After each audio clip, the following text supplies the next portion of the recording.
Desde INAU y Aldeas Infantiles Uruguay es un gusto darles la bienvenida a esta actividad que denominamos prácticas abusivas sexuales y conductas sexuales problemáticas de niños, niñas y adolescentes, herramientas y estrategias para su abordaje. La actividad va a constar de 2 espacios, un primer espacio de apertura y un segundo espacio con los compañeros de la organización chilena PAICABI. Bien, damos la palabra entonces a Fernando Rodríguez, integrante del directorio de INAU. Bueno, muy buenos días para todas, para todos, no solamente acá en Montevideo, sino vemos ahí un panel de salas prácticamente en todo el país, con muy buena concurrencia. Así que un saludo también no voy a nombrar a todos los departamentos porque son muchos, pero un fuerte saludo a cada punto del país, cada sala por ahí en el interior. Y esa es la primera alegría que quiero compartir, ¿no? Recién veíamos con Samuel la fila que había de compañeros y compañeras esperando para entrar y dijimos, bueno, vamos a empezar bastante tarde, ¿no? Porque hay mucho interés y mucha gente. Así que lo primero es compartir la alegría de haber compartido con Aldeas Infantiles esta convocatoria, ¿no? Creo que Samuel... Hay mucha oportunidad en esto de este tema. Uno a veces cuando convoca para temas que pueden ser nuevos en términos de la reflexión, uno tiene cierto miedo de que la temática se comprenda y que la gente pueda acudir como un punto de interés, digamos, ¿no? Bueno, creo que esto es un tema que en el país no lo tenemos muy trabajado, pero como tema no muy trabajado, creo que la convocatoria ya es un éxito, digamos, y lo primero es que tener la satisfacción que aun cuando no nos hemos capacitado profundamente sobre esta temática, hay una profunda sensibilidad y deseos de formarse, de saber cómo actuar en las cotidianidades educativas, familiares, en los centros, en los proyectos de acogimiento familiar, cómo actuar cuando nos encontramos con un niño que llega a nuestros servicios, muy posiblemente en una situación de vulneración de derechos, víctima posiblemente de abusos o al menos de fuertes vulneraciones de derechos, tal vez provocadas por el mundo adulto, y que tal vez un niño que reproduce y deposita en otro niño esa agresión que ha recibido, ese maltrato. Y qué bueno es que podamos tener las herramientas suficientes, necesarias, yo diría para una detección oportuna, para poder trabajar, obviamente, en lo que son a veces pequeñas señales de ejercicio de poder de uno sobre otro, de un niño sobre otro niño, digamos, ¿no? Decíamos con unos periodistas ahora que a veces detectamos algunas situaciones que no nos generan atención, por ejemplo, en el ámbito del juego. ¿Cuántas veces vemos en el juego de los niños abuso de poder? Y como es un juego, tal vez en ese momento no lo problematizamos. No lo vemos como una oportunidad para trabajar esa relación de poder abusivo de una persona sobre la otra. Y si no lo trabajamos y hacemos una línea, proyectamos esa actitud, ¿dónde podríamos terminar? Bueno, cada uno imaginará un montón de cosas en función de información que tiene, digamos, ¿no? Pero seguro que vamos a terminar con una persona que naturaliza el abuso, tal vez que no problematiza ese abuso, que lo incorpora como una norma, que lo incorpora como una estrategia de sobrevivencia y el daño que se puede provocar casi que no tiene límites, o no tiene límites, efectivamente, digamos. Entonces, creo que estamos en un buen momento en el sentido de que hemos tomado como algunas decisiones desde el punto de vista metodológico para la protección integral de nuestros niños, niñas y adolescentes. Y a veces decimos, bueno, en la medida que podamos superar, por ejemplo, los procesos de internación, estamos a salvo. Todos sabemos y tenemos conciencia que lo que podemos proteger de derechos en una situación de internación de un niño tiene un límite, tiene muchos límites. Por eso los esfuerzos de acogimiento familiar, por eso los esfuerzos de trabajar con la familia de origen, para evitar la internación o para generar las condiciones de cuidado suficiente para la desinternación y que los niños vuelvan a su ámbito de familia de origen. Pero también nos vamos dando cuenta que cuando superamos los procesos de internación, que debemos hacerlo, debemos seguir haciendo los esfuerzos, debemos disminuir lo más fuertemente posible la cantidad de niños en procesos de internación y realmente ser fieles a la Convención y a los instrumentos de derechos humanos de que la internación es el último recurso y por el menor tiempo posible, pero aún logrando eso no estamos a salvo de todo. También en los ámbitos familiares, también en los ámbitos escolares, en los ámbitos del juego en la ciudad, en distintos ámbitos, también tenemos que cuidar que no se naturalicen las relaciones de poder abusivos de un niño sobre otro niño, de una niña sobre otra niña. También debemos cuidar este tipo de conducta. Y debemos para esto formarnos, adquirir herramientas. La primera herramienta es la detección oportuna de esas actitudes y la segunda herramienta es poder trabajar educativamente con aquel que ejerce una actitud de abuso y con aquel que la sufre. Con ambos debemos trabajar.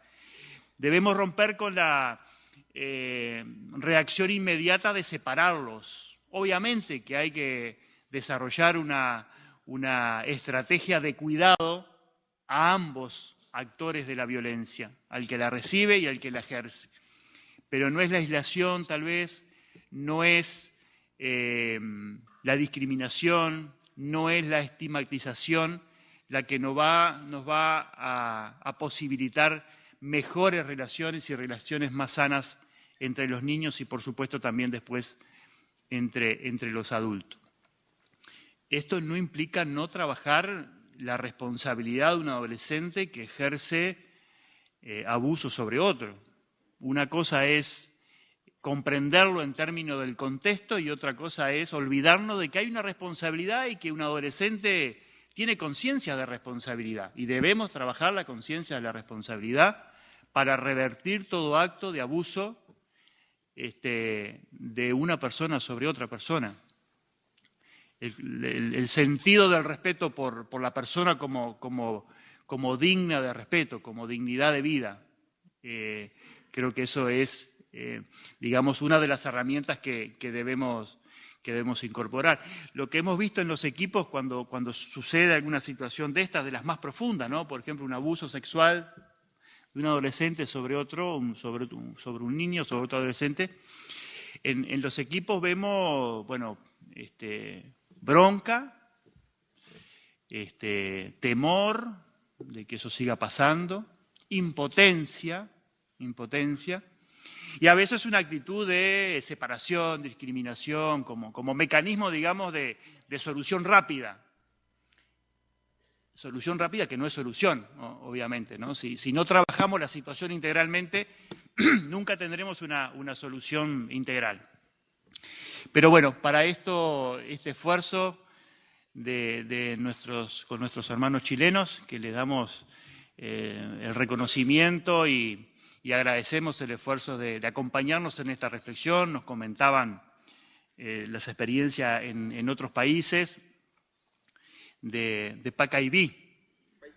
Paikabí, que pregunté qué era, porque en general detrás de algún nombre de fuente originaria hay mucho contenido, en una palabra mucho contenido. Me decían que es algo así como encuentro para la paz. Así que bueno, bienvenido este encuentro y que realmente podamos aportar paz, dignidad de vida y protección integral a nuestros niños. Muchas gracias.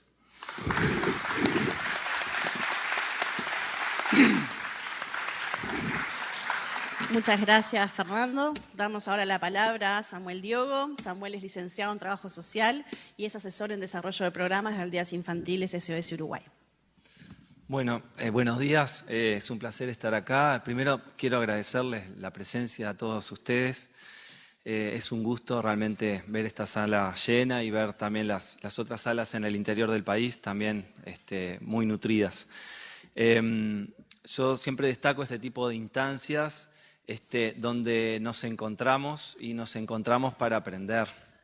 En nuestros trabajos que suelen estar inmersos en situaciones muy complejas, este tipo de instancias a veces suelen ser como un oasis, como una instancia de reflexión, de paz también para justamente reflexionar sobre nuestras propias prácticas, para incorporar conocimiento, para incorporar metodologías, para incorporar herramientas.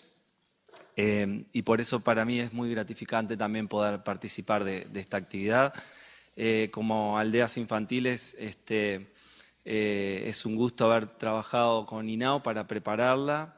Realmente estamos convencidos que tenemos que construir juntos sociedad civil y Estado. Aliarnos, no en el sentido español de liarnos, sino realmente de ser aliados, de construir juntos y de trabajar. Y en este caso, trabajar una temática que ciertamente creo que todos la hemos visto, sus manifestaciones, pero la verdad que no tenemos demasiado o lo suficiente herramientas, incorporación metodológica o conceptual para trabajar sobre ellas y también para trabajar en la prevención. Ahora recién Fernando habló de la desinternación y a mí me gusta también poder hacer énfasis que Aldeas Infantiles tiene realmente una línea muy fuerte de avance hacia la desinternación. El año pasado presentamos la investigación sobre jóvenes que egresan del sistema de protección, hace un año exacto, en el Palacio Legislativo, y en aquel momento compartíamos que el 27% de nuestros niños vivían con sus familias, el 27% de los niños de nuestro padrón, niños, niñas y adolescentes, vivían en una modalidad familiar con sus familias, en atención en contexto. Y al día de hoy son ya 42% de los niños, o sea que se avanzó muchísimo en ese sentido. Y realmente creemos y estamos convencidos que tenemos que seguir profundizando todas las acciones que permitan ver cumplido el derecho de los niños a la convivencia familiar y comunitaria. Ahora, si bien este compromiso organizacional por la desinternación es muy fuerte, también tenemos un convencimiento de que tenemos que brindar un cuidado de calidad para aquellos niños que lo necesiten. Y a veces estamos hablando que, aunque sea por un poco tiempo o sea un cuidado en transición. Y en esta búsqueda de la calidad del cuidado es donde surgen las demandas fuertes acerca de la formación. Tenemos excelentes técnicos en nuestros equipos y las preocupaciones luego derivan en la necesidad de aprender más sobre determinadas temáticas para poder trabajar mejor. Y en este sentido es que se fue gestando esta alianza también con Paikabí para que vinieran a trabajar con nosotros el abordaje de este tipo de situaciones. Estamos hablando de las situaciones de prácticas abusivas sexuales entre pares. Y también hemos visto que este tipo de abordaje o el tratamiento de este tipo de situaciones tampoco es exclusivo para las modalidades alternativas de cuidado. Realmente es, y lo hemos comprobado, porque en la formación con los compañeros de Chile, que hemos tenido en estos 4 días de la semana con ellos y nuestros equipos, han participado técnicos, compañeras y compañeros de servicios de fortalecimiento familiar, servicios que tienen anclaje comunitario, de servicios que trabajan con primera infancia y que trabajan con las familias. Entonces, es una problemática o una situación en realidad para trabajar y abordar en todas las modalidades de atención, no solo pensarlo en lo que tiene que ver con cuidado institucional. Y bueno, y surgen las preguntas y realmente en estos 4 días hemos tenido una experiencia sumamente rica con los compañeros a los que les agradecemos muchísimo.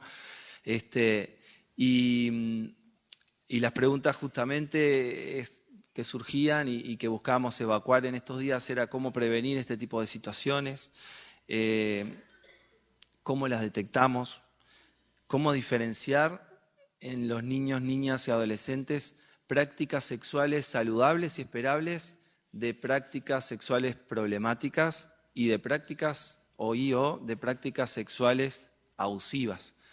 Y realmente han sido muy claros en su exposición en estas categorías y en poder discriminar y poder diferenciar bien cada una de ellas, que es como el primer paso para trabajarlas. Y sin duda, cómo abordar, era otra de las preguntas, cómo abordar este tipo de situaciones y más aún, cómo trabajar con los niños, niñas y adolescentes que ejercen o han ejercido prácticas sexuales abusivas con otros niños, niñas o adolescentes.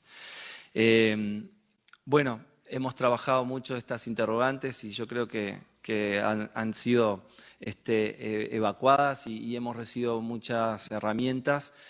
Siempre queda el gusto a poco y hablamos que bueno, a veces sería bueno y deseable tener más días, pero realmente ha sido muy rico. Ahora Cecilia los va a presentar, pero Iván, Salvador y Nelly, ellos trabajan en esta organización que tiene muchísima experiencia, más de 10 años, 14 años, con centros específicos de atención a niños, niñas y adolescentes que han ejercido prácticas sexuales abusivas entre pares. Ellos nos han compartido sus marcos metodológicos, primero sus marcos conceptuales, sus principios, en los cuales hay plena coincidencia con el trabajo que hacemos en aldeas infantiles y también con el trabajo que estamos construyendo junto con INAU, y luego herramientas y marcos metodológicos específicos para trabajar este tipo de situaciones. Realmente es un gusto y bueno, esperemos que todos puedan disfrutar y verse enriquecidos con esta conferencia del día de hoy. Muchas gracias.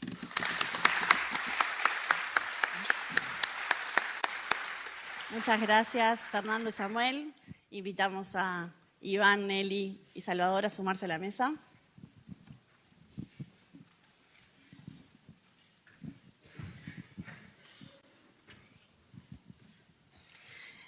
La dinámica va a ser una primera exposición de los compañeros y después va a haber un espacio para preguntas, así que quienes quieran ya empezar a elaborar alguna pregunta y tenerla pronta para el momento, lo pueden hacer. Bien, bueno, los voy presentando. Iván Zamora. Iván es el director de Paicaví, es licenciado en Trabajo Social y en Educación y magíster en Gerencia Social. Nelly Navarro es licenciada en Trabajo Social, magíster en Educación y doctora en Educación. Y Salvador Arredondo, licenciado en Educación, magíster en Psicología Clínica y candidato a magíster en Psicología Gestáltica. Bueno, todo suyo. Bueno, primero, salud, porque hay que tomar un poco de agua para comenzar. ¿Cómo están? ¿Cómo están? Bueno, nosotros vamos a pasar adelante para presentarnos, compañeros. con copas de vino. Mira,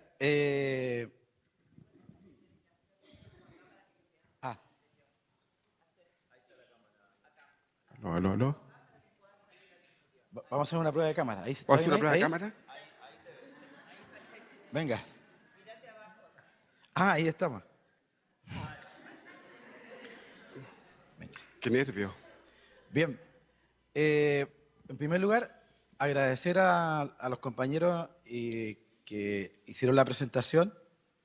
Concordamos que los vamos a integrar al equipo de Paicaví porque estamos, digamos, en las mismas ideas, ¿cierto? En el mismo marco comprensivo, y lo que nosotros vamos a hacer hoy día es más bien agregar un poco de valor, contenidos, y compartir la experiencia que tenemos de 14 años en la implementación de programas con chicos que presentan prácticas abusivas. Vamos a trabajar en la transición del lenguaje, desde donde iniciamos hasta donde estamos hoy día, pero llevamos 22 años trabajando en Chile en la lucha contra el maltrato y el abuso infantil. Como bien se señaló, Paicaví es una palabra mapudungún, lengua mapuche, que significa juntarse o encuentro por la paz, que es el objetivo que buscamos y anhelamos. No solo la paz para las experiencias traumáticas, dolorosas, que viven los niños y las niñas, sino que también para el mundo. Como organización nos preocupa también lo que ocurre en el mundo, lo que le pasa a los chicos que pasan hambre, producto de las guerras, producto de la sequía. Nos preocupa los cambios climáticos que afectan la vida también de los niños, todos los flujos migratorios que hoy día existen en el mundo. Nos preocupa, nos ocupa, y buscamos en cada acción que desarrollamos, en esa microacción que uno hace y que realiza, aportar a esa construcción de la paz. Cada vez que hacemos un trabajo con familia, hacemos un trabajo con niños, no reparamos, sino que apostamos a una construcción más ética y estética de la vida de los niños. Ese es como nuestro sustento. A veces uno piensa que interviene, pero a la larga lo que buscamos, por lo menos nosotros, y yo creo que muchos compañeros y compañeras del mundo, que estamos finalmente por la lucha por sociedades de derecho, más igualitarias, sin pobreza, sin miseria, sin violencia, porque sabemos afecta directamente a los niños y las niñas. Eso es lo que la estética, la ética y la política de la ONG Paicaví. Junto con este elemento tenemos un centro de estudio, desarrollamos muchísimas prácticas sociales, pero siempre ubicados desde el sector de las ONG. Hablábamos en la mañana con INAU, que lo vamos a invitar al Congreso chileno, que vamos a hacer el 8, 9, 10 y 11 de enero del próximo año, a compartir la experiencia de cómo los estados y la sociedad civil, el mundo de las ONG, fortalecemos la política pública y le damos valor público a lo que hacemos. Ambos sectores nos necesitamos mutuamente, no por un tema instrumental, sino por el desafío ético de asegurar atención, prevención de los niños y las niñas que son víctimas de algún tipo de vulneración. Pero no solo ellos, también todos los niños que viven acá en Uruguay, los que viven en Chile, y pasar y transitar desde una lógica de atención a niños víctimas a niños que ojalá promovamos en algún momento en la historia de nuestros países, el desarrollo de la felicidad, que exista un fondo para el desarrollo de la creatividad de los chicos, y cierto, y movilizar y transitar hacia ese lugar. Creo que todos los que estamos en esta sala, los compañeros que están ahí escuchándonos a lo largo de todo Uruguay, que también nos emociona, es primera vez que nos ocurre algo así. Hola. Canelones, Artigas, Colonia, Durano, Florida, Maldonado, Melo Antel, Mercedes Antel, Minas, Paysandú, Rocha Antel, Salto, San José, 33 Antel, Caramelo, Ray Ventos Antel, Bella Unión, Tacuarembó, Trinidad Antel y Shangri-La. Démosle un aplauso a todos los que están acá.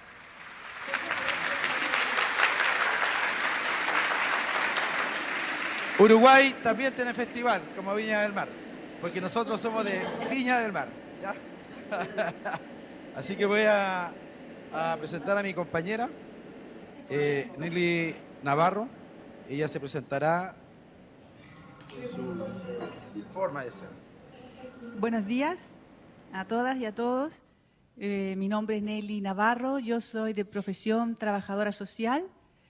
Llevo trabajando en Paicaví desde el año 2000, primero en un programa que atiende a niños y niñas que son víctimas de abuso sexual, y desde el 2004 en un programa que atiende a niños, niñas y adolescentes que realizan las prácticas de abuso sexual, y desde el 2011 que dirijo el programa. Antes realicé la intervención familiar directa.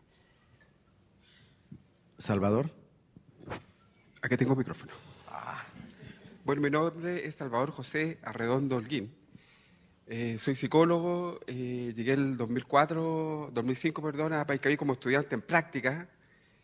Les contaba a mis compañeros ayer que mi primera práctica trabajando con jóvenes que realizan prácticas abusivas sexuales fue una práctica traumática las primeras veces porque tenía tantas ganas de ser terapeuta y cuando empecé a atender me iba llorando para la casa porque sentía que no producía resultado. Entonces ha sido un trabajo tan lindo de mucha frustración hasta llegar ahora donde he logrado tolerar la incertidumbre, que es como el paso, digamos, que hace el que interviene, que es saber tolerar la incertidumbre. Trabajé desde el año 2005 hasta el año 2012, me parece, 2013, 14, en el centro Trafún, que pertenece a Paicaví, y paralelamente también trabajé en un programa de explotación sexual comercial infantil. He trabajado en violencia política también, con personas que han sido torturadas y con violencia contra las mujeres. Me he paseado en las violencias, pero actualmente ya por por esta trayectoria estoy ocupando otros roles, no tanto de atención directa, porque en algún momento también me quemé atendiendo. Muchos de los que intervienen acá pueden saber que cuando uno se quema atendiendo, pero ha sido un trabajo para mí, de mucho tomar y de mucho aprender y de mucho construir junto con otros. Porque estos temas revierten un nivel de complejidad tan alto que uno requiere trabajar así en equipo, hombro a hombro. Estaba súper nervioso antes de partir porque sentía que estaba saliendo al centenario de Uruguay como chileno. Que debe ser bravo porque ahí ganan solo los uruguayos. Sin embargo, nosotros no estamos compitiendo, sino que estamos construyendo en común y eso ya nos da un marco completamente distinto. Así que bueno, dicho esto, vamos a partir. Ay, no me puedo salir de aquí del marco, ¿no? No me puedo salir del marco, vamos a partir, pero vamos a partir distinto, porque les voy a pedir que cierren los ojos unos segundos nomás y escuchen mi voz. Cierren los ojos y escuchen mi voz. Y les voy a pedir que imaginen en este momento cuando ustedes venían, les pido a todos, cuando venían para acá. Y seguramente en ese transitar, ustedes venían con un deseo, venían a buscar algo. Entonces les pido que conscientemente busquen aquello que vienen a buscar. ¿Por qué están acá? ¿Cómo están acá?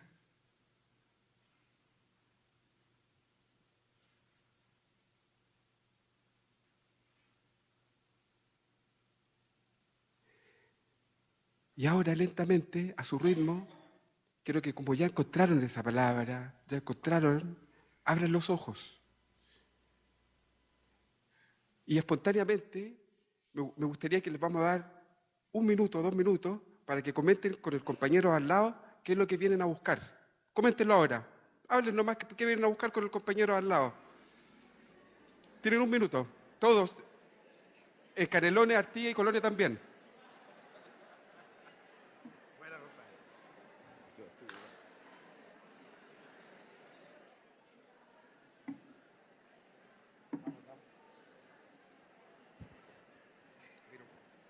ir a poner el video ahora.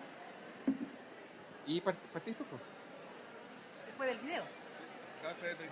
¿Viene el video ahora? Trabajar siempre de pie. Sí. Recuerden Pero que también nos lo podemos que- sentar al frente de la... No, tranquilos, siéntanse cómodos. Recuerden que siempre ustedes tienen que estar viéndose allí ¿Ya? y entran en el foco porque los ven en los distintos lugares Ok. en una placa grande. Bien. Simplemente eso. Sí, claro. Cuando ustedes lo vean acá, le va a salir como un prompter a ustedes, se está reproduciendo en las salas. Ya. Después se puede obtener la grabación. Sí, Una- claro, me la pasan a mí antes Una y pregunta. ellos me la pasan. Cuando Es se- un link y rápido se los paso. Cuando para se proyecte, ellos van a ver solamente la proyección. Lo vemos ahí, mira, esta es la, ahora por ejemplo no hay nadie, ¿ves? Que no se ve. ¿Ya? Abajo, la de Ya, abajo que sí. está separadita. Vos cuando mires, ves que tenés acá abajo, vas a ver si tenés el teleprompter y vas a tener esto recortado. Esto y ese sos vos. Ya, perfecto, ya. Vamos a ir cerrando. Por favor, les pido toda la atención. Yo voy a ir arriba a preguntarle a alguien. ¿Ya? Y voy a hacer algo. Tú quédate acá, quédate aquí. Voy a hacer algo, voy a subir. Permiso, voy subiendo. No es la Quinta Vergara. No es la Quinta. Ya, ustedes. Miren, vamos a preguntar acá arriba, aquí como la galería, ¿o no? Vamos a preguntar cuál fue el pensamiento, cuál es su expectativa aquí en este espacio. Bueno, encontrar herramientas y diferentes prácticas que ayuden en este trabajo tan complejo. Usted. Respuestas algunas. Bien. A ver, vamos a bajar acá. Acá el joven está tomando mate. Acercarme a la temática desconocida en el abordaje. Muy bien. Acercarse a la temática. Y por allá abajo, Iván, ¿qué ocurre? ¿Quién quiere comentar? Ella me pidió la palabra. Vamos. Estás mirando.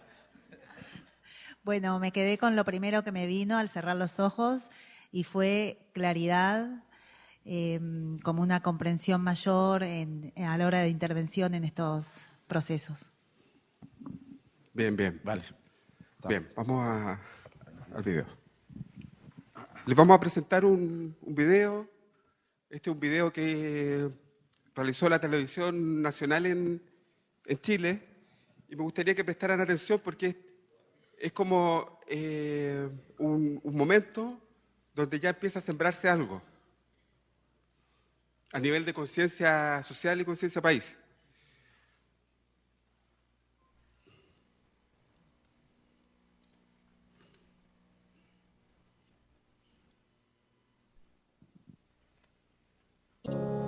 Cada 20 minutos un niño sufre de abuso sexual en nuestro país. Sus agresores no siempre son adultos, también hay adolescentes, incluso niños. En Chile existen solo 2 lugares en donde se trabaja la reparación de estos menores agresores. Los que no alcanzan cupo pueden esperar hasta 11 meses por una rehabilitación. El muchacho trató de penetrarlo, le bajó el pantalón y trató de penetrarlo y mi hijo se subió rápido el pantalón y salió por debajo del baño. Me dice que el otro niño en ese minuto se sacó la polera y que ahí me dice que se dieron pene, así, pero tampoco me lo ha dicho cómo realmente pasó. Abuso corporal. Tomaron todos los exámenes todo, y una de las carabineras me dijo que estuviera tranquila, que había sido todo superficial. Testimonios contrapuestos de madres que relatan un mismo hecho que ocurrió en mayo pasado en un colegio de Pudahuel. Sus hijos tienen 10 y 11 años respectivamente, son compañeros de curso y cada uno responsabiliza al otro de cometer abuso sexual. El mayor de ellos, el hijo de Carmen, no es primera vez que pasa por algo así. Antes estuvo interno en centros del Servicio Nacional de Menores por problemas económicos, en donde otros niños comenzaron a abusar de él. Mi hijo mayor me dice, a mi hermano mamá le pusieron el pene en el potito. El niño le decían picado choro, me acuerdo de apodo. La persona con la que yo hablé fue el psicólogo de mis hijos, que estaba a cargo de ellos. Esta persona me dijo, mira, si fue el picado choro, me dijo, en realidad a todos los niños que van llegando y los ve medios pollos, les hace lo mismo. Como cada 15 días tenemos que estar, me dijo, llamándole la atención a este niño. Esto ocurrió en el hogar Galvarino del Sename. Su madre pidió cambio para justamente evitar que siguieran los abusos. Me lo mandan a otro hogar, a Posada del Niño. Ahí, o sea, lo trasladaron de hecho con otro niño del mismo hogar, que ya había abusado de él en el Galvarino, y empieza a abusar de él ahí. Abusos que denuncian su hijo hoy estaría repitiendo con los compañeros de curso. Un comportamiento que no es aislado entre los menores de edad. Por eso el Sename tiene 2 programas para niños y adolescentes con conductas de abuso sexual. Uno en la Quinta Región y otro en Santiago a cargo de la PDI. Son 95 cupos para todo el país. Durante el 2011 se atendió a 191 menores, el doble de la capacidad real que tiene la institución. Hasta la fecha, otros 63 niños continúan en lista de espera. Es lo que ocurre en el centro Trafón de la ONG Paicaví de Viña del Mar. Allí, desde el 2004, trabajan con niños que cometen abusos. El promedio de espera se estima en 6 a 8 meses, o un año también. Va a depender de las características del caso, porque no hay una medida estándar. Nos preocupa que en la actualidad en Chile hay una escasísima cobertura de estos programas. Quienes no pueden acceder a estos centros tienen que recurrir a otros programas de intervención del Sename en donde se tratan problemáticas de distinto tipo, pero no específicamente para agresores sexuales, en lo que ocurre en 13 de las 15 regiones del país. En Santiago, la Fundación Previf trabaja en forma particular con niños agresores sexuales, sin depender del Sename, menores que tienen una característica común. Han tenido modelos, muchas veces en los cuales el ser como poderoso significa ellos han sentido sobre sí yo diría el autoritarismo, la violencia, y ese modelo lo adoptan con niños que son más chicos. El hijo de Carmen, a quien ahora le acusan una agresión sexual, estaba atendiéndose en un centro del Sename, el CEANIF, por haber sido víctima de abuso. En su colegio habían tomado medidas especiales durante todo el 2011, algo que el resto de los apoderados no sabía. Tenía una cuidadora personal dentro de la sala y fuera de la sala. En los recreos lo acompañaban al baño. Yo pensaba que era una ayudante de la profesora nomás. O sea, yo lo miraba así. Pensaba que era una tía más que la ayudaba. Está el derecho de la protección de la identidad. O sea, si uno plantea en un curso que el niñito X va a todo el mundo a estigmatizarlo, y entonces frente a eso, ¿qué se trabaja? Se trabaja en la parte del acompañamiento. Este año la situación cambió, con consecuencias en mayo, cuando se produjo la supuesta agresión. En mayo en sí, en la escuela no había personal, porque estaban en todo el proceso de instalar todavía toda la red pedagógica, pero extrañamente el CENIF había planteado que el niño iba a ser dado de alta en una semana más. Mi hijo se le sacó la cuidadora porque la psicóloga nos dijo a mí que ya estaba bien. Ahora el hijo de Carmen deberá seguir en el mismo centro del Sename para iniciar el proceso de reparación, ya no como víctima sino como un posible agresor. Durante el 2011 se recepcionaron 21.176 denuncias por delitos sexuales a menores. ¿Cuántos de ellos habrán tenido como agresor a otro niño? Entre los años 2010 y 2012, la ONG Paicaví atendió a 524 niños víctimas de abuso sexual. En 100 de estos casos, los agresores habían sido menores de 14 años, inimputables ante la ley. Si uno lo multiplica o hace una hipótesis respecto a cómo se da este problema en los demás programas que hay en Chile, que atienden a niños víctimas de abuso sexual infantil, podríamos estar hablando de un problema social de alta significación. Hoy son 63 niños en una lista de espera que puede demorarse hasta 11 meses en brindar atención. ¿Qué pasa entonces durante ese tiempo en que el menor espera ingresar a estos programas?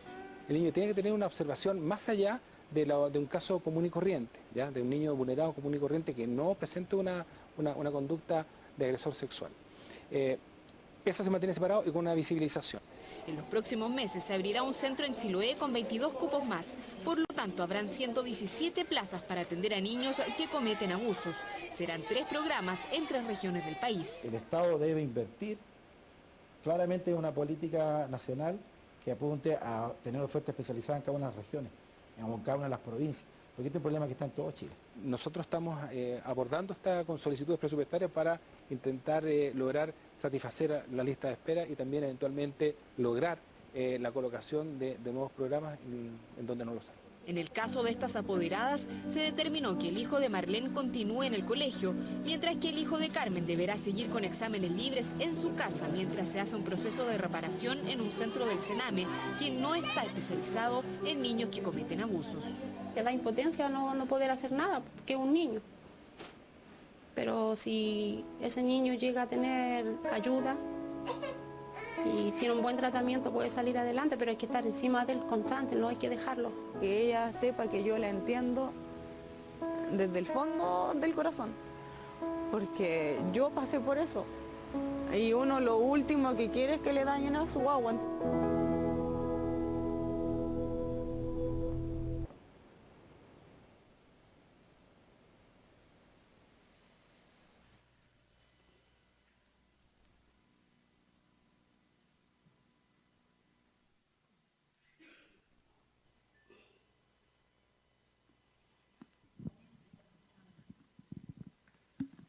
¿Aló? Bien, después de haber visto este video que fue el año 2011, parece,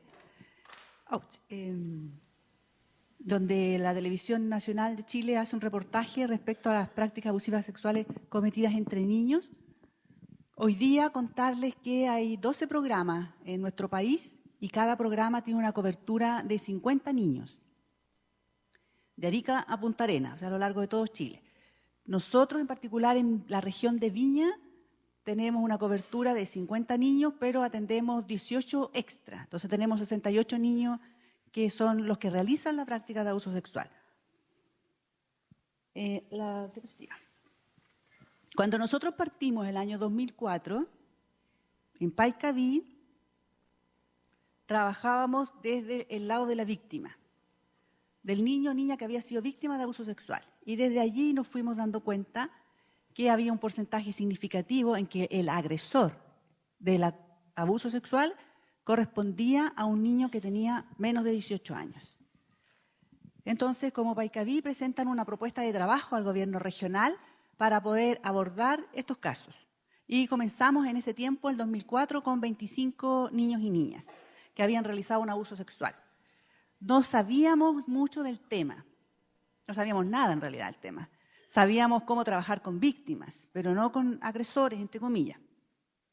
Entonces nos documentamos respecto de los programas que se realizaban en otras partes del mundo, en general en el primer mundo, en Europa y Estados Unidos, y veíamos que había una gran cantidad de programas que realizan este tipo de trabajo con distintos enfoques y distintos modelos. Fuimos dándonos cuenta de la trayectoria que ha tenido este trabajo en nuestro globo terráqueo. Al principio, en los años 70, el abuso sexual entre niños no era problematizado como abuso sexual, por lo tanto no era problema, no se trabajaba nada.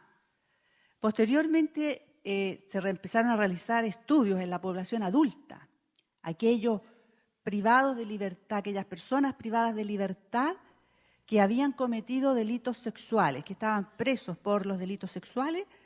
Las investigaciones arrojaban que un porcentaje importante había comenzado sus primeros delitos en la adolescencia.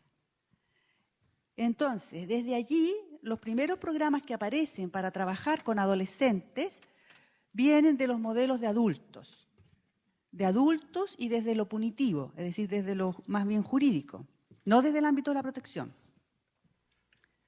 No sé si alcanza. Y comienzan las primeras tradiciones que se llaman tradiciones preventivas, pero preventivas no centradas en el niño, sino que preventivas de que no ocurra de nuevo. Vienen desde el ámbito jurídico y parten en Estados Unidos. En este marco, los conceptos que se usan, las palabras que se usan, se habla de delito, se habla de delincuente, se habla de ofensor, se habla de agresor, se habla de ofensa, que es el lenguaje que está en el mismo marco. Y desde allí nosotros cuando partimos también nombrábamos a los chicos agresores sexuales. Desde el Estado y desde nosotros hablábamos de agresores sexuales. Posteriormente, en los años 90 ya, aparecen las tradiciones relacionales evolutivas, que son aquellas que ya miran el problema no como que es del niño el delincuente ni el malo, sino que es un tema que aparece y emerge en una relación. Y además considera la etapa evolutiva, que es el adolescente, que no puede recibir el mismo tratamiento que un adulto.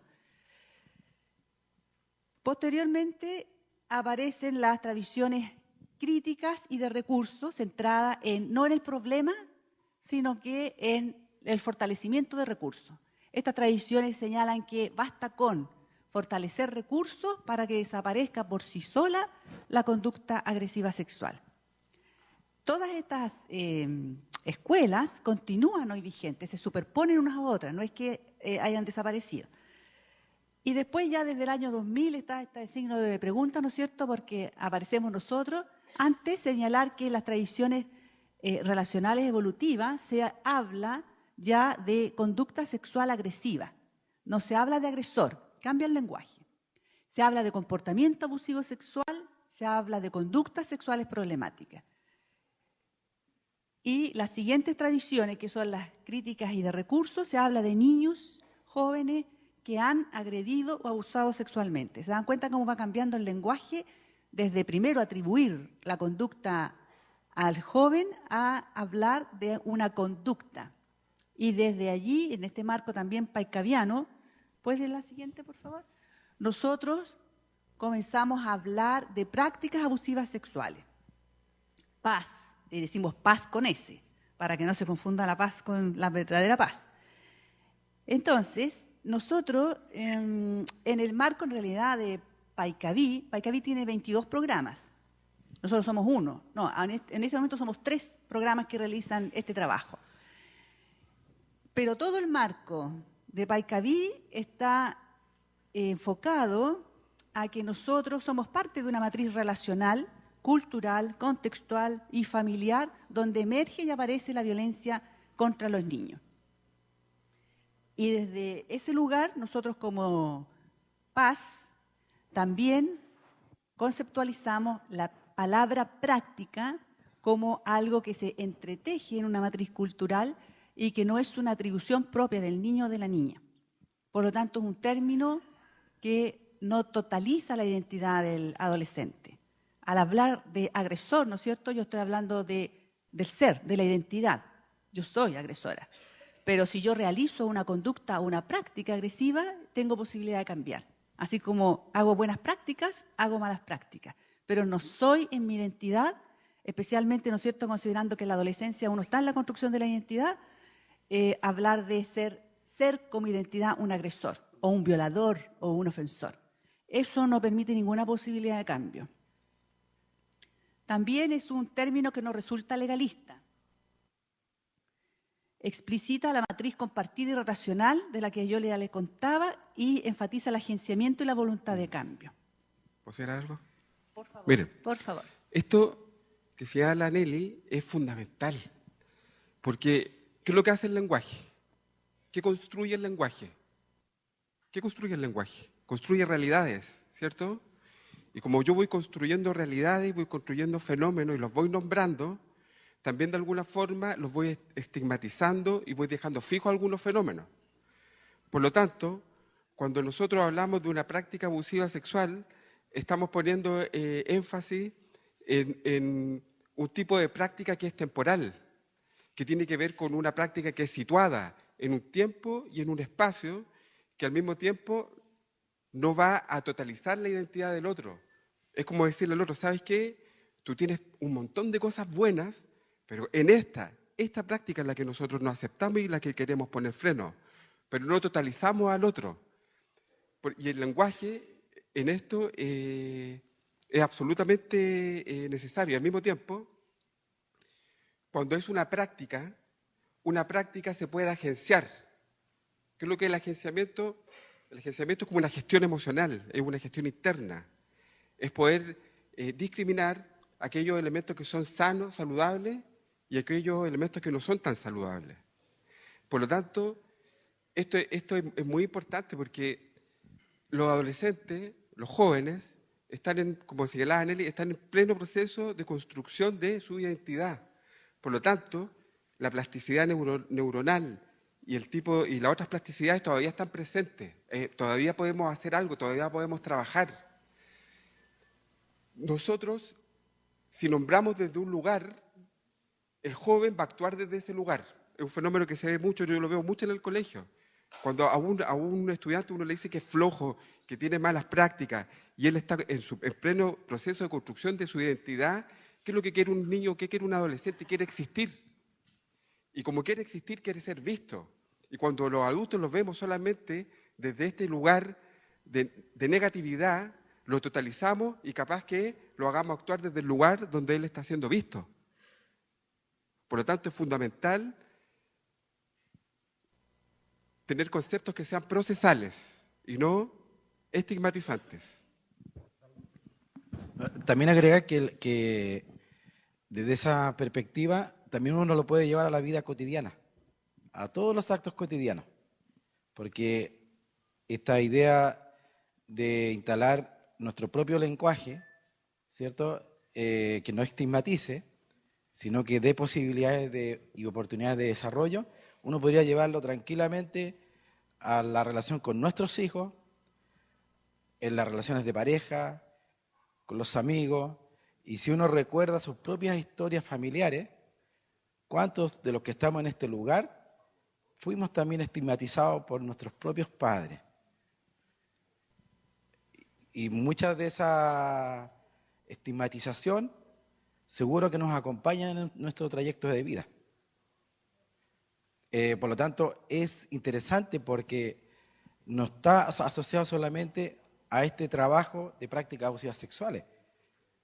Nos puede en verdad transformar la vida si uno piensa las cosas siempre desde otro lugar. Pero también, cuando discutíamos y fuimos aprendiendo, instalamos y lo pensamos desde la perspectiva de los derechos de los niños.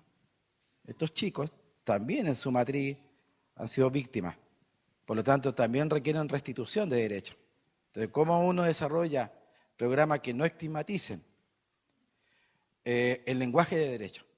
Por lo tanto, también esto tiene perspectivas de derecho, porque la pregunta final, ¿cierto?, cuando uno hace un trabajo de esta naturaleza, es cuál es el interés superior de ese niño también. Que puede ser una pregunta quizás 20 años atrás, impensable, paradojal. Para nosotros es una pregunta, porque tiene y adquiere la misma valoración, ¿cierto?, por la razón de ser un niño. Así que también es una contribución que hacemos, no solo desde el lenguaje, sino que también desde la perspectiva de derecho para implementar posteriormente políticas públicas. El lenguaje nos resulta legalista porque estamos desde el ámbito proteccional, no legal.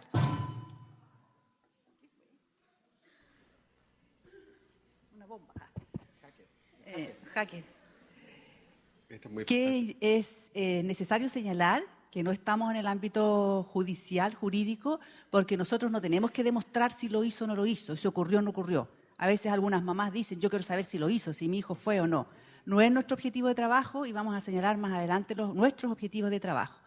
También importante, yo creo que destacar cómo uno desde la sociedad civil puede ir cambiando el lenguaje ya desde el Estado. Porque en el Estado, al menos en los juzgados de familia en nuestro país, se hablaba como cultura general, ¿no es cierto? Se hablaba de agresor sexual. Pero nosotros en cada informe que emitíamos y en cada diálogo que teníamos, hablábamos de prácticas abusivas sexuales. Hasta que el día de hoy ya nos llegan, ¿no es cierto?, los oficios y los reportes de los juzgados y los mismos jueces hablan de prácticas de abuso sexual. Entonces uno también hace su aporte, ¿no es cierto?, desde la sociedad civil y educa en esto de cómo referirnos a los adolescentes que realizan un abuso sexual contra otro niño. Ahora sí. Nuestro modelo de trabajo es un modelo de responsabilización compartida, porque ya sabemos que los adolescentes que cometen algún tipo de infracción o algún tipo de daño, uno de los objetivos es reconocer que lo hizo y comenzar el proceso de responsabilización. Pero nosotros hablábamos, cuando conversábamos y reflexionábamos en el equipo, decíamos la responsabilización no puede ser en la única dimensión que es individual, si nosotros además consideramos que la responsabilidad exacta no es solo del niño. Nuestra mirada no es individual, es una mirada global, dentro de la matriz. Por lo tanto, la responsabilización también tiene que ser compartida. Hay una responsabilidad nuestra como desde el mundo adulto hacia los niños. Nosotros, como sus familias, nosotros como Estado, como país, tenemos también una deuda con los niños que realizan las prácticas de abuso sexual. Entonces, la responsabilidad es compartida. Sí, y me gustaría señalar que mire esta imagen. La frase dice, la cobardía del sistema social es criminalizar, atribuir la responsabilidad al más vulnerable. Fíjese que yo tengo una familia extensa y mi familia extensa se dio situaciones de abuso. Y resulta que familiarmente la reacción de la familia extensa fue proteger al hombre. Proteger al hombre. Esa situación de protección es una protección que se da en muchos lugares, donde se responsabiliza principalmente a las mujeres y a los niños. Por lo tanto, la cobardía del sistema social es criminalizar y atribuir la responsabilidad al más vulnerable. Imagínense, es como un niño que va con este botecito cargando la responsabilidad social y cargando la responsabilidad familiar. Por lo tanto, la perspectiva de la responsabilidad compartida sería un buque, pero empujado por distintos actores, donde nosotros también somos responsables, porque también hemos generado condiciones socialmente para que ello ocurra.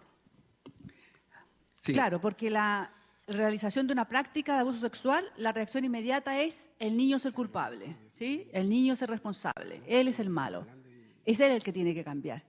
Pero no contamos con esa historia que ha tenido este muchacho o niña para llegar a realizar un acto violento como ese.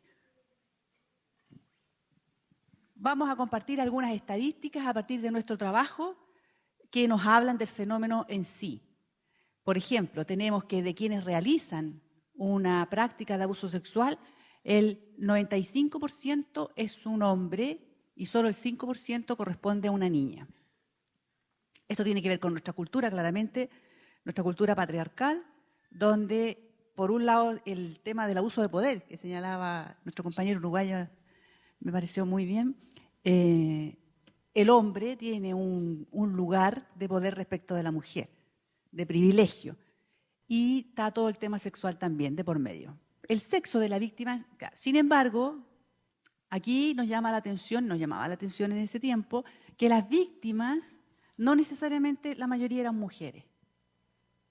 Era casi 50-50, eran 47% niñas y 49% varones. Es decir, un niño que realiza un abuso sexual es indistinto si es un hombre o una mujer. ¿Por qué? Nos preguntábamos nosotros y veíamos que lo importante, o sea, lo que definía el agredir sexualmente tiene que ver más bien con la relación que con la búsqueda de placer sexual propiamente tal. Por lo tanto, es quien está en ese lugar, si, por ejemplo, un adolescente que realiza una agresión sexual contra su hermana, que es hijo del primer matrimonio, hay un segundo matrimonio, puede ser, por ejemplo, por celos en esa relación o por maltrato hacia él en forma discriminatoria por ser el hijo de otra persona, sea hombre o mujer, ese hermanito es la relación la que va a provocar el abuso sexual, no el sexo. Tenemos que en las edades de los chicos fueron variando, porque además depende del programa, de las líneas técnicas que nos traza el Servicio Nacional de Menores en Chile. Atendemos de 10 a 18 años, porque comprendemos que si un niño de menor edad realiza un abuso sexual contra otro, más bien es una respuesta reactiva a una situación de violencia que él esté viviendo, que puede ser abuso sexual o no, y que por lo tanto tendría que recibir un tratamiento como víctima. Si un chiquitito de 6 años realiza un abuso sexual o una conducta violenta sexual contra otro chico, ese niño para nosotros debiera estar en un programa de atención a víctimas. De 10 lo consideramos que puede ser sujeto a atención de nuestro programa. La edad de la víctima en su mayoría son de 7 años. Aquí sigue. La escolaridad tenemos un porcentaje alto que está en sexto preparatoria. Sin embargo, el dato más interesante, porque es escolaridad respecto de la edad, nos habla que hay un retraso escolar importante, que sería de un 62% de los niños que realizan prácticas de abuso sexual tienen retraso escolar, es decir, están mucho más atrasados que el resto de los niños, lo que habla claramente, ¿no es cierto?, de una situación de negligencia. Quisiera agregar otro dato. Nosotros estamos preparando un estudio con más de 3.000 casos de niños víctimas de abuso y maltrato que han estado en Paikavit y que está todo documentado. Y fíjense que en un porcentaje mayoritario la presencia de la escolaridad es un elemento presente.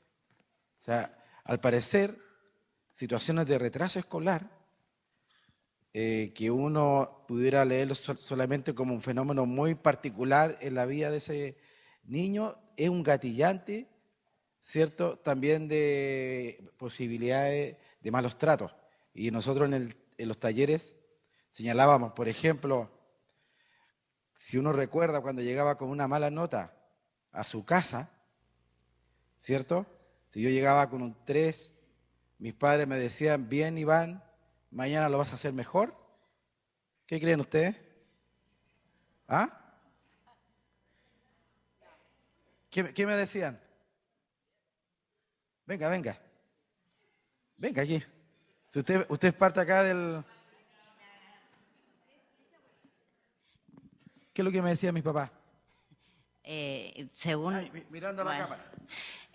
Depende de cómo, de cuál es la relación, pero en realidad tiene que ver con esto. Si te decía eso, si te decía vamos arriba, de alguna forma esta situación iba a ser menor, con menos conflictividad y te iba a permitir otras cosas. Si te decía tenés que ir al cuarto, en realidad esto provoca mayor frustración y esto, mayor inseguridad y menos posibilidad de resolver situaciones. Muchas veces. Claramente estamos en culturas castigadoras. Por lo tanto, lo que recibimos fue castigo. Y el castigo se traduce en muchas consecuencias negativas para el sujeto. No es solo que tienes una mala nota, te estigmatizan, colocan etiquetas, baja tu autoestima, no tienes muchas ganas de superarte, porque la respuesta, ¿cierto?, es más bien ya te castigan con una mala nota y en tu casa te vuelven a castigar.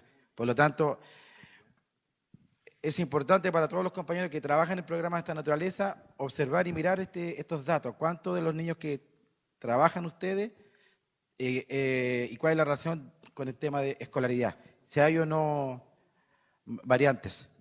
Quiero resaltar un poco lo que está señalando, que es que de alguna forma cuando hay un niño, un joven que tiene retraso escolar, su sentido de autoeficacia de la tarea se disminuye. Y cuando disminuye el sentido de autoeficacia y después viene la estigmatización, viene el aislamiento. Y después del aislamiento viene la soledad emocional. Y uno de los factores o una de las características que tienen estos niños y jóvenes es que son niños que tienen soledad emocional. Por lo tanto, ya visualizando la intervención, yo contribuyendo a la autoeficacia del otro, también lo estoy ayudando, digamos, a disminuir el riesgo. Son dos círculos. Sigamos.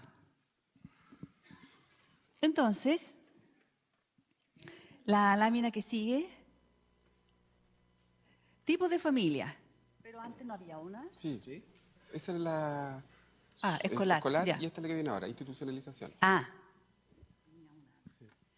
Entonces, de los niños, el 28% es un niño que está en una institución.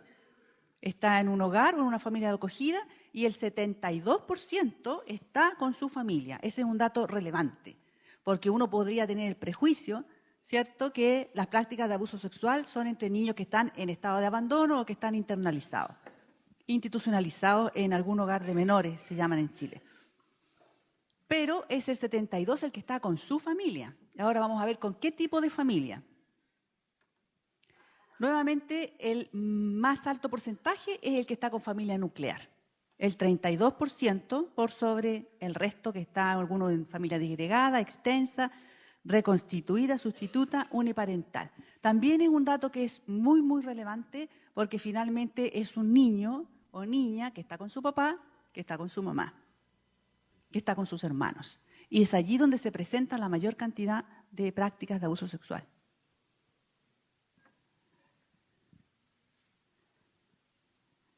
Lo mismo que los datos de las víctimas de abuso, ¿cierto? Ya sabemos que un porcentaje muy importante es realizado por un familiar. La relación con la víctima tiene que ver con las cifras anteriores, ¿no es cierto?, donde un porcentaje importante es entre hermanos. Hermanos o hermanastros, o hermanos de uno de los progenitores. Después hay compañeros de residencia, primos, compañeros de colegio, como en el video que veíamos, amigos, sobrinos, pero siempre hay una relación, que lo señalábamos también en el curso. El adulto puede realizar una violencia sexual con un desconocido o una desconocida, pero en los niños siempre hay una relación, o son amigos, son hermanos, son vecinos, juegan, pero no son desconocidos entre sí, se conocen. Ahora, esto también es muy, muy parecido a lo que ocurre con el abuso sexual, ¿cierto?, que comete el adulto en la familia. Hay una correlación, hay relaciones interesantes, y por eso también la perspectiva que tiene Paicaví de mirar esta idea de la corresponsabilidad compartida y de vincular y asociar, y no fragmentar los problemas sociales, sino que buscar cuáles son los puntos de unión y de comprensión, porque luego, bueno, más adelante vamos a explicar el modelo, para no pensar, ¿cierto?, que para cada cosa hay que hacer un programa especializado. Más bien, la mirada tiene que transitar de la fragmentación a una mirada más holística o sistémica, con políticas públicas, ¿cierto?, de carácter sistémico. Y eso es un desafío interesante, tanto para la sociedad civil, para el Estado, pero es una interesante posibilidad de hacer las cosas de manera diferente. De hecho, ahora, Paicaví atiende a niños que son víctimas en un programa, en un lugar físico, diferente de los niños que son los que realizan la práctica de abuso sexual. En otro programa, con otros profesionales, en un lugar diferente. Pero nosotros tenemos hermanos. Nos tenemos que coordinar entre los programas. Hoy día estamos haciendo un proyecto piloto, un programa piloto, donde estamos atendiendo a la unidad familiar. Es decir, al niño que es víctima y al niño que es agresor, autor de la agresión sexual, juntos, como intervención familiar. Porque el problema está allí, ¿cierto? Está en la familia. Los niños están actuando, son el síntoma de algo que está pasando al interior de la familia. Entonces, si los vemos separados, la idea no es entregarle recursos solamente al niño, sino que a la familia. ¿Tú querías decir algo? No, que quería señalar algo muy parecido a lo que estás diciendo tú, pero al mismo tiempo aportar que la cifra que tenemos en Chile respecto del abuso sexual en la familia es, por adulto, bordea el 70 y algo %. ¿Cómo está la cifra acá en Uruguay? ¿Tienen cifra? O sea, estamos diciendo que el 70% de los victimarios están dentro de la familia. ¿Cómo estamos acá? Un poquito más alto. Me parece que en Chile es 73. Eso quería aportar, compañera. La siguiente. Este es otro dato que nos parece relevante a nosotros porque cuando partimos, ¿no es cierto?, nuestro prejuicio era que los niños que son autores de una agresión sexual hacia otros niños es porque han sido víctimas y están replicando una experiencia. Nos dimos cuenta que no era tan importante el dato, es un 52% que no. que no ha sido víctima de abuso sexual. Pero todos los niños y niñas que son autores de una práctica de abuso sexual sí han sido víctimas de maltrato, de alguna de sus formas. Lo que es aún más preocupante, porque las estadísticas de maltrato en cualquiera de sus formas, esa sí que es alta.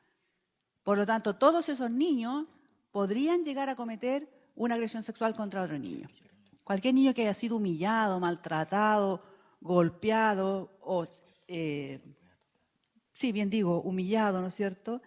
O incluso la señalábamos en el curso también, que nos hemos dado cuenta que cuando hay una fusión entre el niño y la madre, donde no se delimita la individualidad del otro, también es un dato importante. Y eso uno podría verlo desde fuera y desde así como a la primera, como no es un problema tan grave que sea un niño muy apegado a la madre. No es un maltrato, pero sí es un maltrato psicológico, porque esa relación fusionada no permite que el niño se construya su propia identidad y sea un ser diferente del que es su mamá o su cuidadora. Entonces, un niño infantilizado, que no tiene recursos, que crece en un cuerpo de adolescente, pero que tiene un comportamiento de un niño muy, muy inferior a su edad. O un niño parentalizado, donde la madre recurre a él como pareja, ¿no es cierto?, y entrega una responsabilidad y un poder que no corresponde a la familia, a él, en esa dinámica familiar.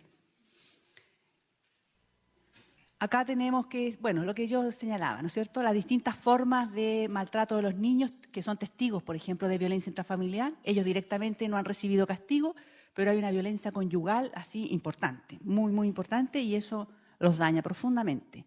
Abandono emocional, maltrato psicológico, maltrato físico, psicológico grave, abandono, ya más grave, ¿no es cierto?, maltrato físico grave, abandono total. Son polivictimizaciones. Eso es importante señalar. Es interesante el dato porque, si ustedes ven, el 71% ha sido testigo de violencia intrafamiliar. Por lo tanto, ya en esa exposición ya está aprendiendo un modelo. El otro aspecto, el abandono emocional. Son niños que se sienten solos, con pocos recursos. Son niños que se sienten abandonados internamente y que se sienten maltratados también y que han vivido un montón de negligencias. El 100% ha vivido negligencia, ha vivido situaciones maltratantes. ¿Y esa responsabilidad de quién es? De los adultos. Por eso, como la responsabilidad de los adultos es que la carga y la corresponsabilidad también tiene que ser de los adultos, también tienen que llevar parte de ese elemento. ¿La que sigue? Bien, entonces ahora vamos a entrar a cómo trabajamos nosotros frente a las conductas sexuales problemáticas y abusivas. ¿Tienen alguna pregunta? Porque nos gustaría interactuar en la medida de lo posible. Para cerrar, ¿alguna pregunta? ¿Alguien tiene alguna consulta ahí? Listo, espontáneamente. Momento, ahí va. Para que escuchan del interior también, ¿quién habló?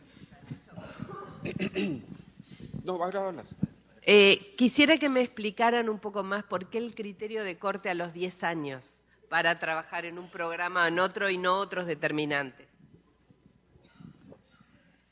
Nosotros cuando conversábamos respecto a la edad de ingreso, el profesional que estaba a cargo en ese momento, un psicólogo, sí, nos señalaba que cuando, entran en la adolescencia, prepubertad, ¿sí? Pero si es más chiquito, en realidad, estadísticamente respondía a una respuesta reactiva de un abuso sexual o un maltrato infantil que se estuviera dando en ese momento. Entonces, correspondía primero trabajar el tema de su vulneración. Por eso, establecimos que, si bien nosotros también trabajamos la vulneración de los niños, a esa edad era más urgente y prioritario, en términos de prioridad, trabajar la vulneración como víctima y después pudiera pasar a nuestro programa para trabajar la responsabilización.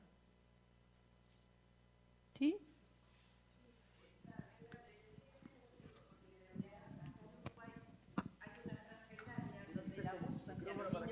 Alrededor de los...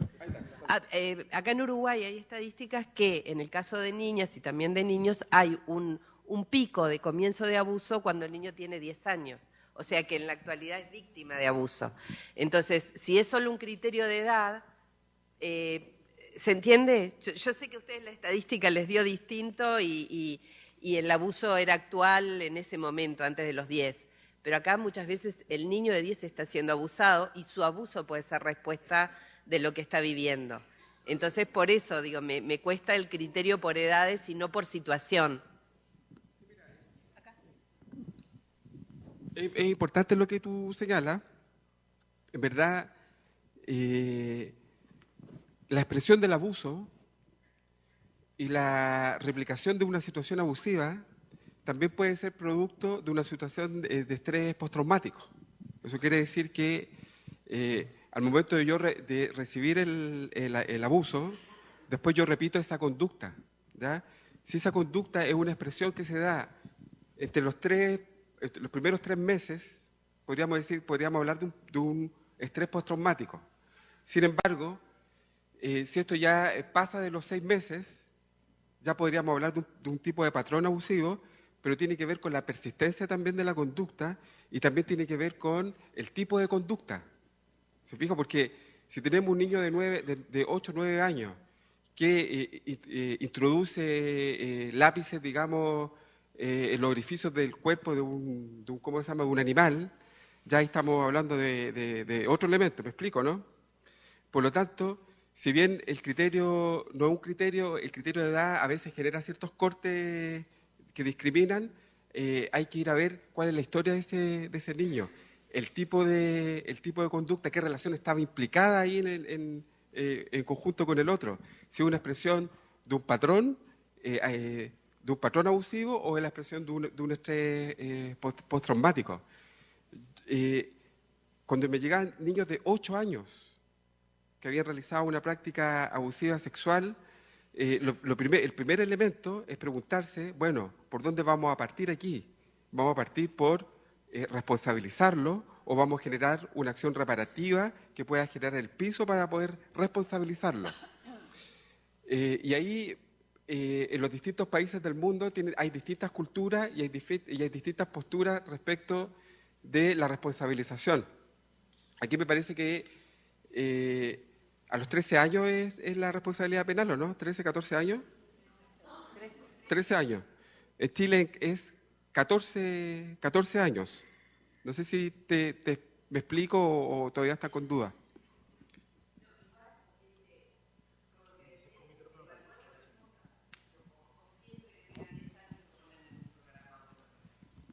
Lo que hace es que hay un criterio que tiene que ver con Sename. O sea, después eso ya se rigidiza esa norma y hoy día los concursos, las licitaciones definen que tiene que ser de 10 a 18. Y si es antes, tiene que ir a un programa de reparación. Quizás, perdón, ustedes marcaron esa línea a partir de los 10 años, pero la pregunta también me parece que va por el lado de mayores de 10 años que también pueden estar teniendo una respuesta reactiva al abuso que están recibiendo en ese momento. Y si ustedes realizan en el abordaje, integran también el trabajo más bien reparatorio de ese adolescente que está sufriendo el abuso. Claro, lo vamos a mostrar porque resulta que el lenguaje igual nos pone ciertas trampas. Y el lenguaje, por ejemplo, el lenguaje criminológico, se habla de víctimas y se habla de victimarios.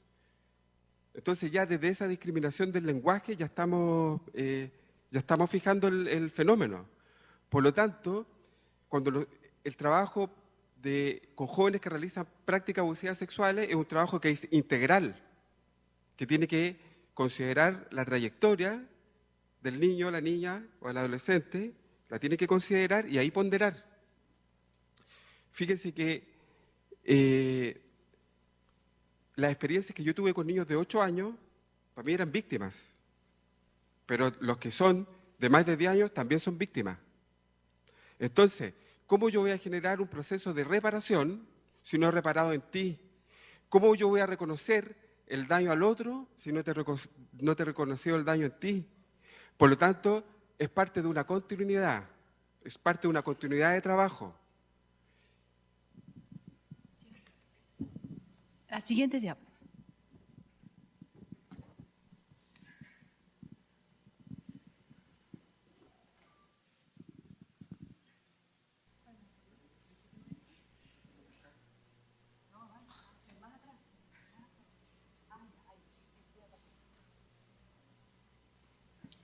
Esta es la que hablábamos de la responsabilización compartida en 3 dimensiones.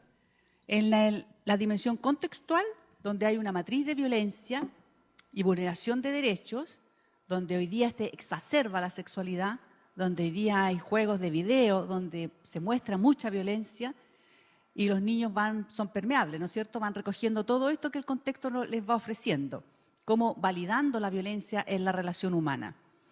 Después tenemos la dimensión relacional familiar, el sistema más pequeño, donde hay una alteración, por ejemplo, en la esfera del vínculo, donde también hay problemas de la afectividad, de los roles, de los límites, de la estructura, de la dinámica en general. Y finalmente la responsabilización a nivel individual, que es el trabajo que ya realizamos con el niño o niña. Aprendizaje modelado social, las experiencias de maltrato infantil, la reparación de vulneraciones. Nosotros le llamamos a nuestro modelo R3D, responsabilidad en 3 dimensiones, responsabilización en 3 dimensiones, R3D. Avance. Objetivo. De los objetivos, uno de los primeros objetivos, si bien están presentados de forma lineal, las personas que hemos hecho intervención sabemos que a veces cuando objetivizamos nos quedamos pegados en el primer objetivo y no avanzamos. Por lo tanto, los procesos son simultáneos, son complejos. A veces un objetivo se trabaja simultáneamente con otros objetivos, ¿ya? Por lo tanto, si bien aquí hay una continuidad, a veces los objetivos van apareciendo de acuerdo a las necesidades también de la intervención. Sin embargo, por términos metodológicos los voy a explicar en secuencia, ¿ya? Miren, el primer objetivo es la interrupción. Y la interrupción de la práctica abusiva sexual consiste en que cuando se realizan, digamos, los primeros tamizajes, las primeras entrevistas, es tratar de echar a mano todos los recursos que tengamos para poder poner freno a esa conducta, activando, según el tipo de conducta, tanto mecanismos jurídicos, si corresponde, o desde prohibiciones explícitas en alianza con los niños y con provisiones también y alianzas con la familia.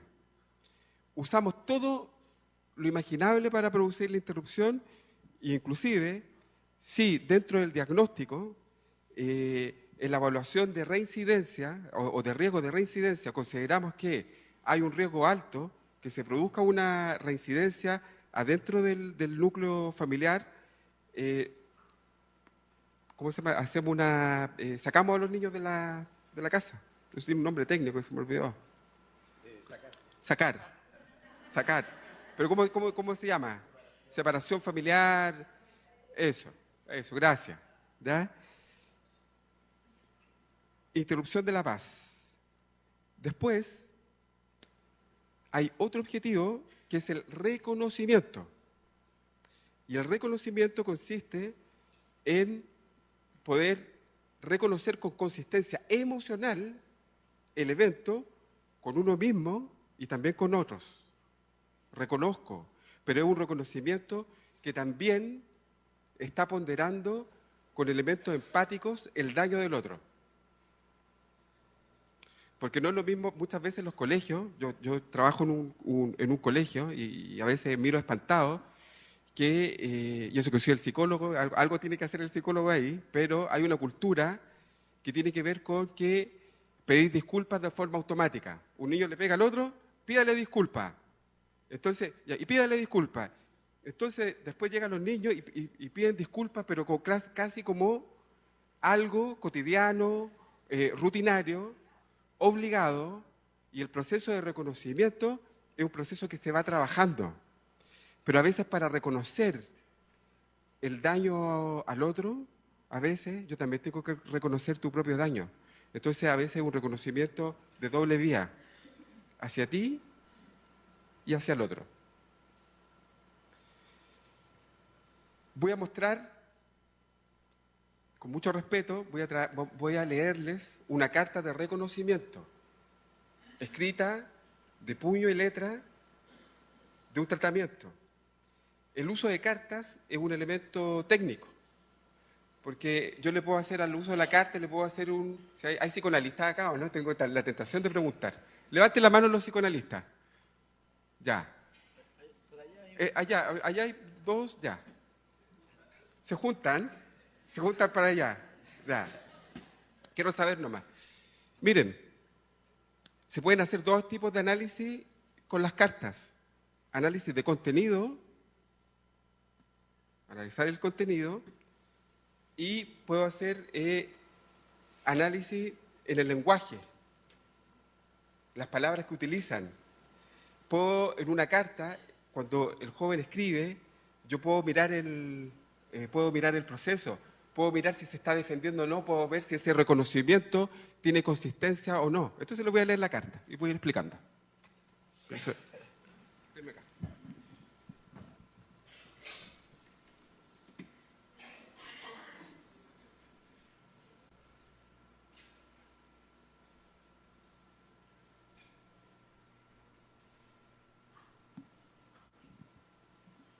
Esta es antigua, dice: yo estaba viendo TV y mi primo me empezó a manosear por un buen momento y yo no lo pescaba. Después me cansé y como que no me pude resistir y yo empecé a sacarle la salida de cancha, que es el buzo, y yo le introduje mi pene hacia su ano. Después me dio algo en mi cabeza. Yo eso lo subrayé porque es un elemento y que yo me pregunto después, bueno, ¿qué le dio en la cabeza? Entonces, como él lo escribió, después uno va interrogando, digamos, ese elemento y lo va construyendo, deconstruyendo, y va poniendo cierta información si se produce, digamos, algún elemento de distorsión. Por ejemplo, si él me hubiese puesto, después me dio algo en la cabeza y después de agredirlo a él le gustó, bueno, ¿cómo le gustó? ¿Tú crees que le gustó? Y vamos construyendo y vamos haciendo. Bueno, ya habían pasado 5 minutos y como que decidí que esto finalizara. Como que decidí que esto finalizara.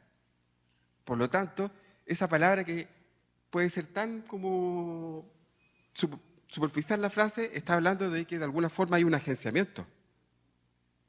Que él está diciendo que hay una voluntad. Mi primo no había puesto resistencia cuando lo empecé a introducir mi pene. Esta es una carta de un reconocimiento que yo diría que es parcial. ¿Por qué un reconocimiento parcial? Porque aún no logra elementos empáticos, aún no logra reconocer viendo el daño hacia el otro, y es un reconocimiento que tampoco logra ver el daño hacia sí mismo tampoco. Y responsabilizarlo porque aquí dice me tocaba. Me tocaba.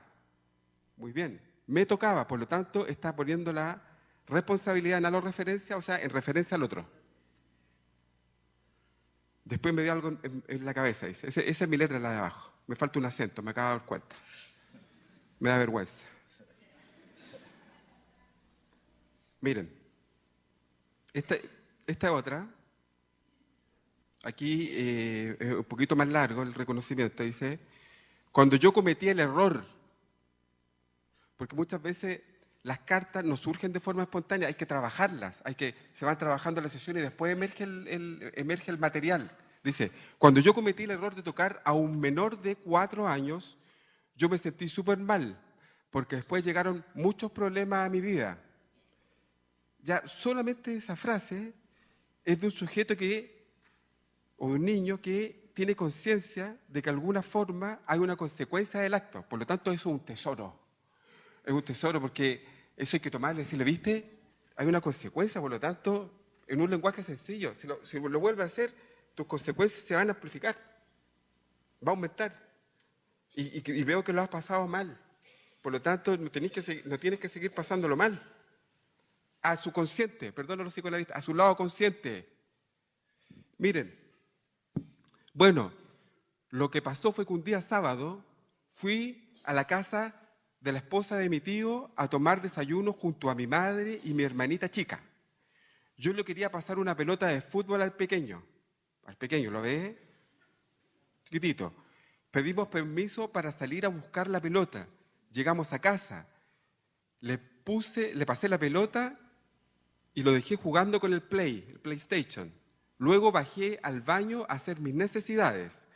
Luego se me pasó algo por la cabeza, tocar al pequeño. O sea, en un momento él va a hacer sus necesidades y se le viene este pensamiento de tocar al pequeño. Y dice el pequeño, como que lo reduce. Cuando hagan el diagnóstico, tienen que tratar de hacer el diagnóstico donde también se pregunte cuál es la imagen que ellos tienen de los niños y las mujeres. ¿En qué lugar lo ponen? Entonces, luego bajé al baño a hacer mis necesidades, luego se me pasó por la cabeza tocar al pequeño y ahí está borrado. ¿Ustedes creen que pregunté por el borrón? Lo miraba por atrás, yo, ¿qué escribió? ¿Ah? Dice, fui a mi pieza, le bajé los pantalones, lo toqué y le puse el pene en su trasero sin penetrarlo. Bueno, aquí también es muy importante porque él me está diciendo eso, sin penetrarlo. Por lo tanto, yo puedo considerar este elemento como un elemento de minimización del acto, porque no es lo mismo poner el pene que penetrar. No es lo mismo, no es lo mismo para él. Por lo tanto, lo que es fundamental es tratar de tener la información de la víctima. Si hubo desgarramiento vaginal, anal, si hay algún elemento tangible o alguna sintomatología, digamos, asociada, digamos, a la situación de abuso. Luego, salimos, lo fue a dejar a su casa con su pelota y yo me fui a jugar. Después llegaron los problemas en mi vida, tan grandes que no sabía qué hacer, necesitaba una ayuda, pero la ayuda de mis abuelos, que fue enorme, me recuperé, me sentí todos los días ayudados en la casa, sabiendo que mi madre y todos los de mi familia, miren que termina él relevando fuertemente el aspecto del apoyo familiar que recibió. Por lo tanto, es fundamental en este tipo de trabajo hacer alianzas con las familias. Somos parte de lo mismo. Y como somos parte de lo mismo, también en el trabajo con la familia hay que asumir una posición respetuosa de esa familia y no juzgadora, porque si no los perdemos también. ¿Alguien tiene alguna pregunta respecto de esto? Allá. A ella le van a llevar el micrófono. Que no sea difícil la pregunta, por favor, que estoy nervioso todavía. Como quiera, haga la pregunta nomás. Voy a levantar para escuchar. No, quería saber si el reconocimiento basta para entender que hay una práctica abusiva o hay algo más como esto de pericias, etcétera, cuando un niño dice que alguien le realizó un acto, una agresión, o un niño o adolescente dice que cometió o realizó una práctica abusiva. Quería saber si solo trabajan desde el reconocimiento, en esto de la charla, o no, bueno, como lo trabajen y que los gurises reconozcan, o también hay algo más desde lo jurídico o desde los protocolos para saberlo de la práctica. Mira, lo que pasa es que hacemos una evaluación compleja desde el sentido de que miramos los aspectos evolutivos por un lado, miramos los aspectos familiares, las dinámicas familiares y el contexto donde él está. Pero desde el punto de vista individual también trabajamos con valoración de riesgo. Sin embargo, un niño o una niña o un joven que reconoce o que ya está en un tratamiento, inmediatamente, por las estadísticas y por nuestra experiencia, baja la probabilidad de reincidencia, o por control social o por el proceso que él está llevando. Pero no solamente es el reconocimiento el que estamos promoviendo, sino que de alguna forma cuando tú recoges la historia y la subjetividad del otro, también vamos a entrar en la narrativa de abuso de él.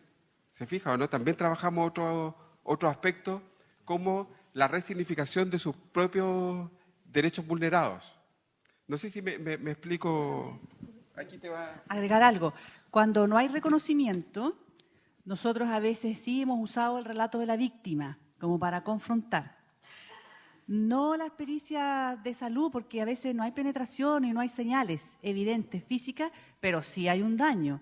Por lo tanto, si tenemos la posibilidad de contar con el relato de la víctima y hay mucha resistencia en el reconocimiento, lo hacemos, cuando tenemos la posibilidad.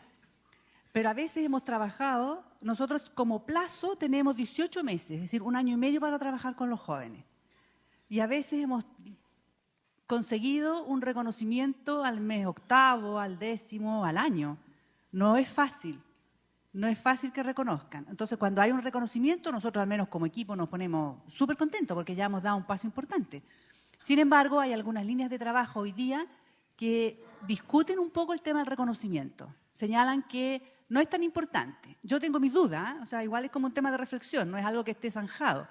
Pero hay algunas líneas de trabajo que hoy día dicen que no se van a centrar en el reconocimiento, sino que trabajan en otros ámbitos, en la responsabilización o en la problematización de la violencia, pero así como en general. Y de alguna forma, voy a hacer una doble cita, porque usted ya conoce la cita de la gente aldea, pero la voy a hacer igual. Usted leyeron El Principito, ¿cierto? Ya, El Principito tiene una frase que yo creo que resume de alguna forma cómo uno interviene. Caminando en línea recta, a veces no se llega muy lejos. Por lo tanto, yo a veces necesito sinuar los objetivos y tomar otras cosas, otros temas emergentes para poder preparar ese objetivo. Pero yo soy de la postura que a veces puede que no se produzca el reconocimiento, pero sí otros elementos que interrumpan o bajen definitivamente la probabilidad de reincidencia. Parece que vamos a hacer un break. No, siga. ¿Lo hacemos ahora? No, pero que tiene otra pregunta. No, pensando también cuando existe esa práctica abusiva, también cómo se maneja allá en Chile, si son de 13 años, si van a privación de libertad, si siempre son apartados de los hogares, digamos, si son más chicos de 13, se apartan de los hogares, a qué centros o no se apartan, y si son más de 13, si van a privación de libertad o no, ¿cómo sería? O cómo lo trabajan, cómo llegan a ustedes también. Vale. Gracias. A nosotros nos llegan los niños y las niñas primero desde los juzgados de familia, principalmente porque estamos en el ámbito de la protección. Sin embargo, si el adolescente tiene sobre 14 años, aquí en nuestro país al menos depende de la ruta del ingreso. Es decir, si la familia de la víctima hizo una denuncia en la policía y entra por la ruta penal, podría tener una sanción que no necesariamente es privativa de libertad y estar en paralelo en un tratamiento con nosotros por protección. Tenemos los 2 programas trabajando con el joven. Y si entra a veces solo por familia, porque no hay denuncia de la víctima, pero hay preocupación de la familia del chico que realizó la práctica abusiva sexual, queda solamente con familia. Nosotros tenemos entonces adolescentes que están solo en el juzgado de familia o que están en los dos ámbitos jurídicos. Nosotros no trabajamos aún con adolescentes que estén privados de libertad por delitos sexuales. Solo aquellos que están en hogares de protección. Bien, vamos a hacer una medición en línea, ¿ya? ¿Cómo vamos? ¿Cómo está la cosa? Ya, vamos a aplicar el aplausómetro. A ver. ¿Sabes? ¿Sí?